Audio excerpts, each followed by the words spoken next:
All right, y'all. So Trump's lawyer, I believe his name is John Lauro, he's been going anywhere that'll have him, any news show that'll have him, and he's been trying to make the case for the president as to why he's not a criminal, and this is just his free speech and all this stuff. And he's been doing a terrible job of it. I mean, he was on like Newsmax or Real America's Voice or some right-wing rag network, and he was like basically admitting to Trump crimes without realizing he was admitting to them. But clearly this is their strategy. Hey, we think we're not going to win in the court of law, so let's win in the court of public opinion. That's why he's given all these interviews. Because in any normal scenario, the lawyer and the defendant would just be like, I'm just going to say nothing. I'm just going to say nothing. I'm not going to implicate myself in anything. Okay, that's not a strategy they're going with.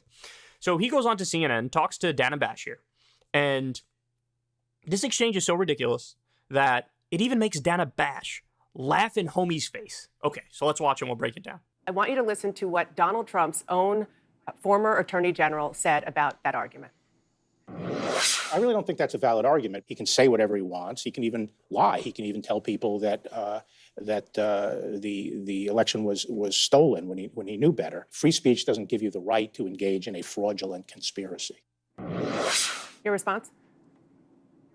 Well, first of all, there was no fraudulent conspiracy. That's part of the reality of the defense. What President Trump was entitled to do and what Mr. Barr misses, and I'm not sure he's read all the cases, but when it comes to political speech, you can not only advocate for a position, but you can take action. You can petition. You can ask even your vice president to pause the vote for a period of time in order to allow the states to recertify. But you can't break the law, which is what this indictment alleges. What was it? It alleges that he caused actions like approving fake.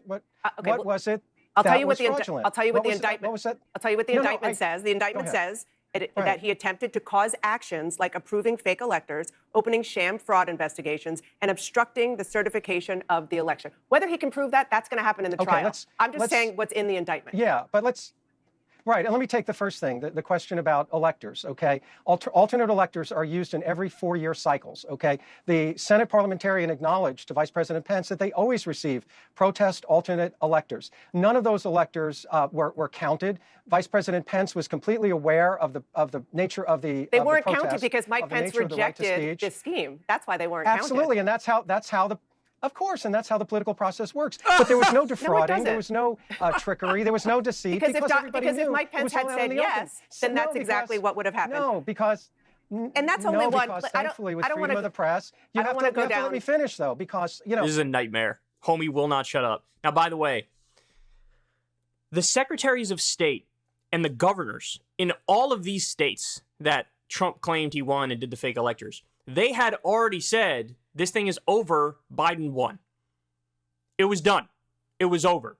So, the alternate elector slates happens all the time. No, not when you're talking about the conclusion is already in, the secretaries of state and the governors have certified it, and then you continue to do a fake elector scheme and try to force your fake electors to be treated as the real ones. That is a criminal conspiracy. You are defrauding the government of the United States of America, and you're trying to disenfranchise millions of voters in the process because you're trying to overturn the results that are accurate. I'm actually shocked that this is the best they can come up with. Like, the fact that they're so leaning on this, free speech, it's free speech, it's free speech, that really tells me they have nothing. It reminds me of like how in the U.S., some people argue, no, the Citizens United case, that was about free speech. It most certainly is not. Now, that is the interpretation the Supreme Court went with, but it is just demonstrably laughable. If Citizens United is about free speech, then what you're saying is somebody who's a billionaire has the right to way more free speech than some broke grandma in Wyoming. And that's not the way the political process and democracy is supposed to work.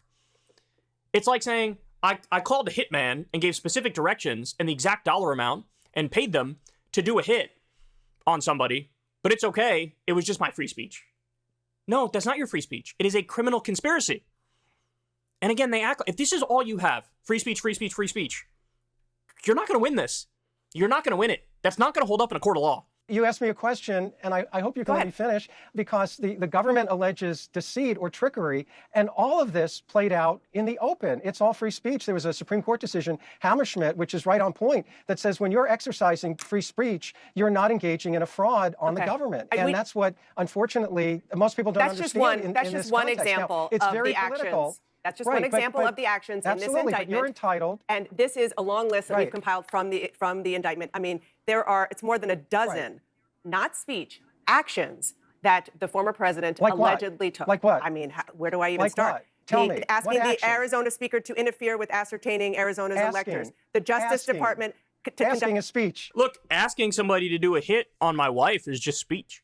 I didn't kill her. I just used speech. That is such a weak reaction. Look, think about it like this. If Donald Trump only did 25 rallies, 50 rallies, 100 rallies, and in those rallies said, the election is rigged, this is a fraudulent election, this is fake news, I won, Joe Biden didn't win, they rigged it, it's unfair, this is what we think, this is what we believe.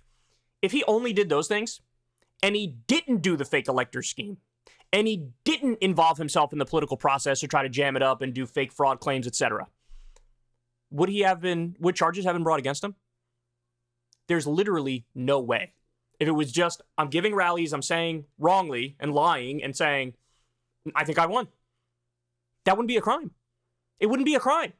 And by the way, if that's all he did, and they brought charges on that, which they wouldn't, but if they did, I would be out here saying he didn't commit a crime. We might not like it. He might be lying. It's totally bogus, but you do have a right to say those things. That's the position I would take. And you know how I know that? Because I was leading the charge when it came to Russiagate, because a lot of the stuff going on with Russiagate was totally bogus. It was fake. They were trying to say, oh, there's a P-tape with hookers pissing on him, and he's been a Russian asset since 1987, and he's Vladimir Putin's puppet, as he was literally cracking down on Putin and doing a NATO buildup right on his border. So I have a track record of, hey, when I think it's a bogus thing, I will say that's bogus. They're going after him, and this is not something that makes sense. This makes sense. And this defense is super weak. Any alleged is speech. But almost all alleged criminal activity has to do with using words and a speech. And that's listen. What you don't, this is obviously the defense that you're going to use, and it will be fascinating to see how it works out in a court of law. I want to move on to another issue. No, I got to tell you though. But you make an interesting point, because you're saying that asking is action. No, asking is aspirational. When I called the hitman and I said, hey, here's $7,000, go kill my wife. This is her address. Do it at 4 p.m. on Thursday. That was aspirational. There's not a crime there. There's no crime. I was just using my speech. If somebody goes to a prostitute in a state where it's illegal and they verbally agree, hey, I'll give you, $100 if you do this and this, the cops can bust in and arrest you right there. There was literally just speech there. That is a crime. What is it, soliciting prostitution or something like that? What are we really talking about here? Guys, I can't stress enough, this is a super weak response. And this goes on, I gotta tell you, it's very clear, Trump has blown through all of the lawyers who were half decent. In fact, some of his old lawyers are out there like, yeah, I don't envy the current lawyers because they're gonna lose this one. So even his old lawyers, who were more experienced, who were better, this is back when he actually could hire better lawyers, he stiffed them, that's why they don't want to work for him now. They're out there like, And clearly he's down to the D team here, because this guy's not great. He's smug, he's annoying, he talks over her, and he makes bad arguments. So, not a good mix, man. Not a good mix. Hey, y'all, do me a favor and like and subscribe. It helps out big time in the algorithm. Click the bell as well for notifications when videos drop, and watch that video on screen right now. You know you want to.